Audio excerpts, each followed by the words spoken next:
shorter than initially expected.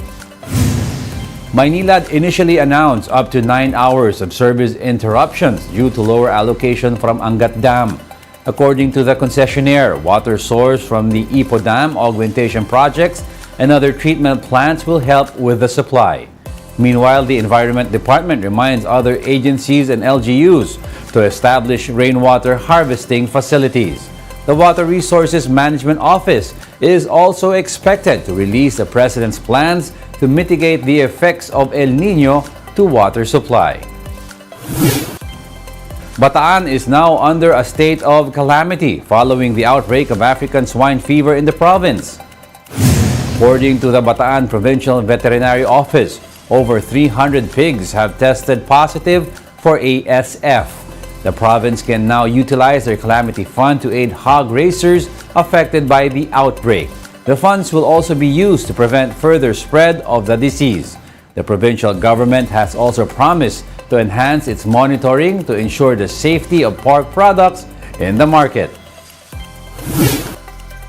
The MTRCB has allowed the screening of the controversial Barbie movie in the Philippines.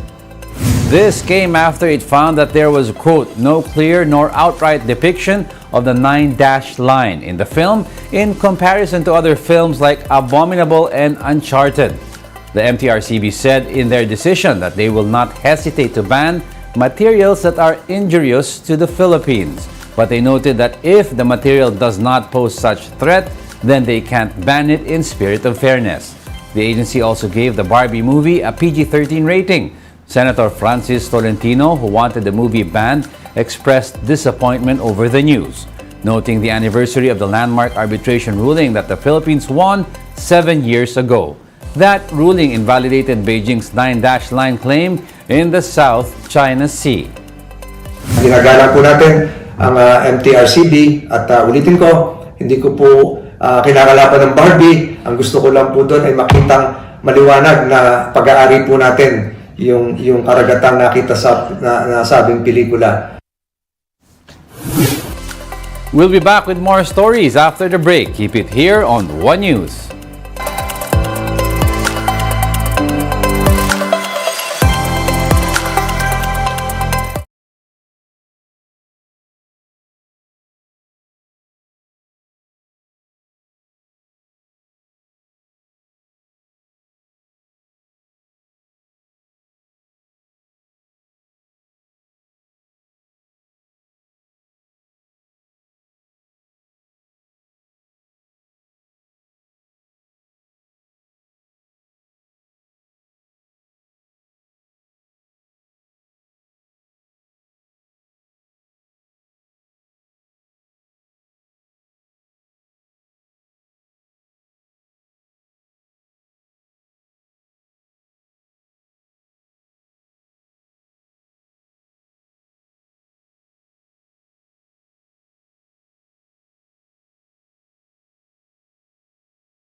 You're still watching One News Now. I'm Jago Castro.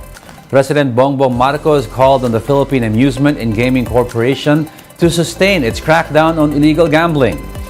Speaking at PAGCOR's 40th anniversary event, Marcos Jr. hopes that PAGCOR will continue to uphold integrity in the gaming industry. The president, however, made no mention of the issue of Philippine offshore gaming operations or POGOs. Recently, a POGO in Las Piñas was raided, where over 2,000 foreign nationals were identified as human trafficking victims. One lawmaker is also pushing for the total ban of POGOs in the country. Let this anniversary therefore be a call to the future, a future where PAGCOR is at the front and center in reshaping the gaming landscape with responsible practices, unwavering integrity, and a steadfast commitment to combating illicit activities. The President also thanked PAGCOR for its contributions to the government from the education to the healthcare sectors. The agency reports that it has contributed some 45 billion pesos to nation building during the Marcos administration.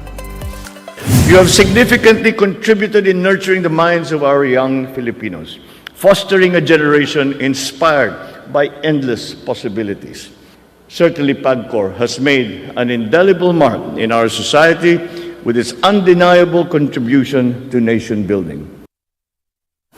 PAGCOR has also unveiled its new logo during the same event.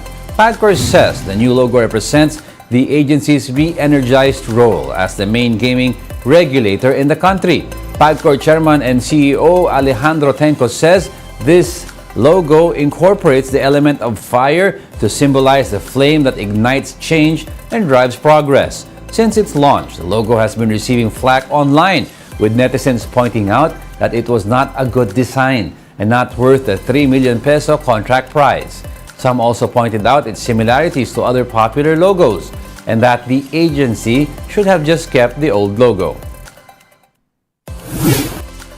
Pagasa continues to monitor a low-pressure area near Catanduanes.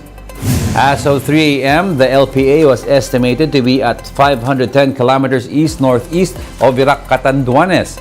Pagasa sees the LPA moving northwestward, affecting the eastern portion of Luzon.